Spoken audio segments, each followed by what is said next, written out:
Hello friends, मैं हूँ श्रद्धा। आपका मेरे किचन में स्वागत है। आज मैं आपके लिए फिर से एक बार नई रेसिपी लेके आई। आज हम बनाने वाले साबूदाने की खीर। बिल्कुल रबड़ी जैसा बनाएंगे।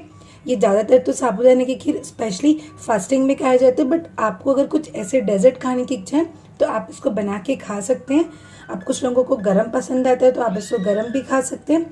अगर इसको ठंडा खाने की इच्छा है तो आप इसको फ्रिज में रख के ठंडा करके खा सकते हैं फ्रेंड्स।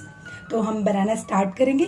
अगर आप मेरे चैनल में नए हैं और अभी तक आपने मेरे चैनल को सब्सक्राइब नहीं किया तो प्लीज़ फटाफट से मेरे चैनल को सब्सक्राइब कर लीजिए। मेरे वीडियो को पूरा लास्ट तक देखिएगा। तो चलिए हम स्टार्ट करते हैं।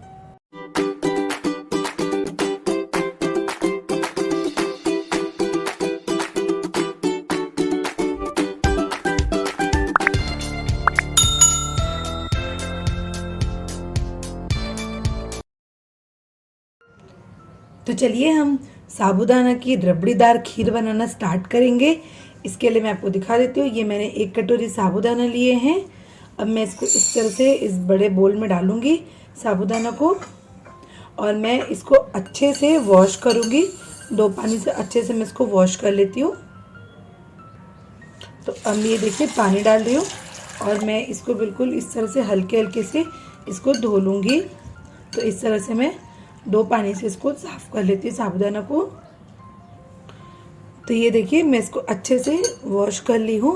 अब मैं इसको सोक करने के लिए रखूँगी। तो मैं आज इसको पानी से सोक नहीं करूँगी, आज मैं इसको मिल्क डाल के इसको सोक करने के लिए छोड़ूंगी। तो मैं इसमें आधा कप मिल्क ली हूँ। तो अब ये इसको हम छोड़ देते हैं 1 से 1.5 घंटे के लिए। इसको ये अच्छे से साबूदाना अच्छे से फूल जाएगा। तो मैं इसको ढक देती हूँ। तो अब मैं इसको कवर करके 1.5 या 1 आवर के लिए इसको सोक करने के लिए छोड़ देती हूँ।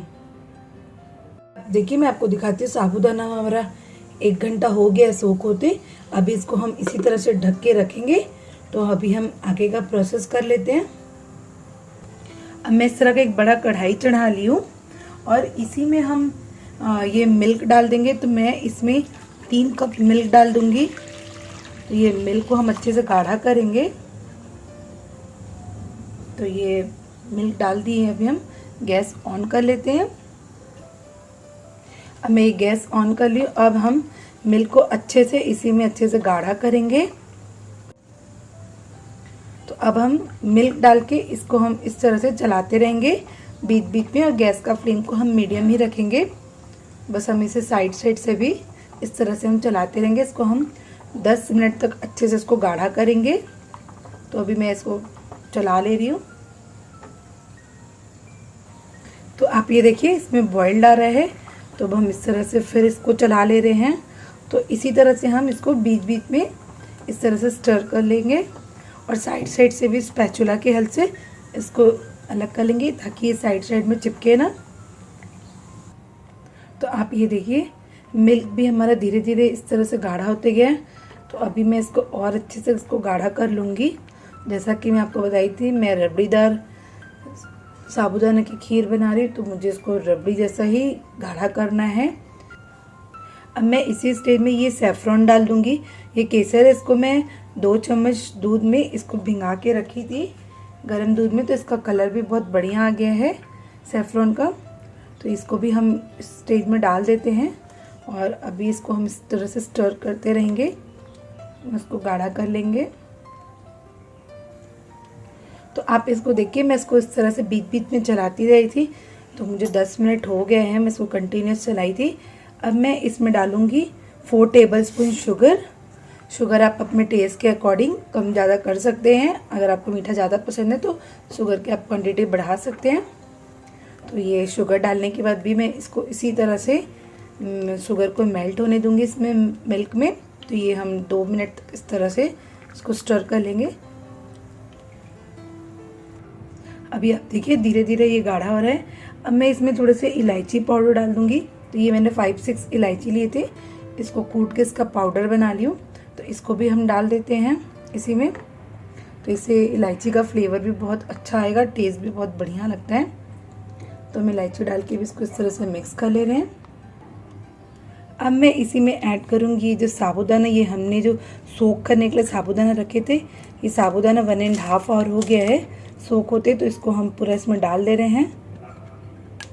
अब ये साबूदाना डाल के इसको भी हम अच्छे से इस तरह से इसको पका लेंगे। गैस का फ्लेम को हम लो टू मीडियम रखेंगे, तो साबूदाना भी इसमें अच्छे से पक जाएगा।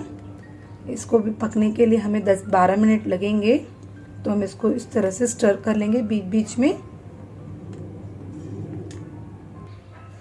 तो ये आप देखिए, मैं इसको इस तरह से बीच बीच में इस तरह से स्टर करती रही हूँ, नहीं तो क्या होता है साबूदाना नीचे तले में चिपकने लग जाते हैं। तो हम इसको इस तरह से बीच बीच में चलाते भी रहे हैं। तो अभी मैं आपको दिखाती हूँ इसका साबूदाना का। अभी ये पूरी तरह से पका नहीं, आप देखिए थोड़ा सा ये ट्रांसपेरेंट जैसा दिखने लग जाएगा। तो अभी ये पूरी तरह से हुआ नहीं है, तो अभी इसको हमें और पकने देना है।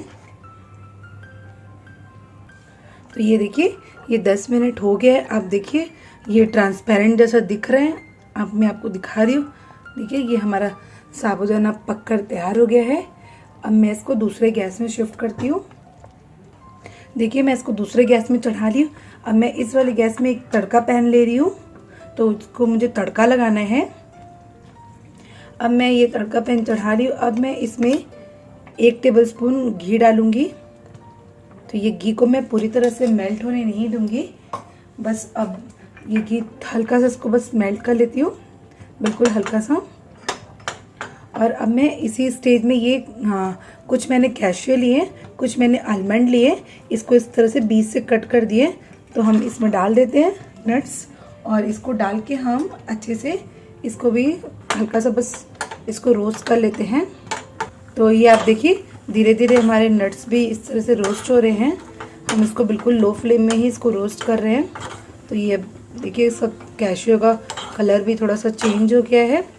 अब हम ये गैस ऑफ करते हैं और हम इस कढ़ाई को इधर लाते हैं। तो इस तरह से मैं इसको साइड में रख रही हूँ और मैं ये कढ़ाई को इधर लेके आऊँगी। इस वाला गैस ऑफ करती हूँ और अब मैं इसी में तड़का डालूँगी। तो ये हम इस तरह से तड़का डाल देंगे।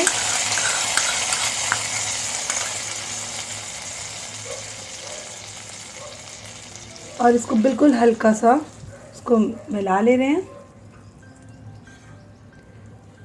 अब हम इसका भी गैस ऑफ कर देते हैं। और ये हमारा डेजर्ट तैयार हो गया है। आप इसको चाहे तो गर्मा गर्म खाएं, चाहे तो आप इसको फ्रिज में रख के ठंडा करके खाएं। यकीन मानिए फ्रेंड्स, खाने में बहुत ही टेस्टी होता है।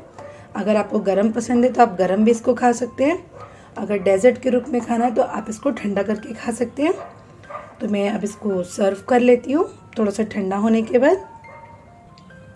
तो ये देखिए, ये हमारा साबूदाना की रबड़ीदार खीर बनकर तैयार है फ्रेंड्स। तो देखिए दिखने में कितना टेम्पटिंग लग रहे हैं, तो यकीन मानिए खाने में भी बहुत ही टेस्टी है। अगर आपको मेरा ये वीडियो पसंद आए तो प्लीज़ फटाफट से मेरे चैनल को सब्सक्राइब कर लीजिए, लाइक कर लीजिए और कमेंट में मुझे ज़रूर शेयर करेगा। एक बार हम फिर से नई रेसिपी के साथ मिलते हैं। Bye bye.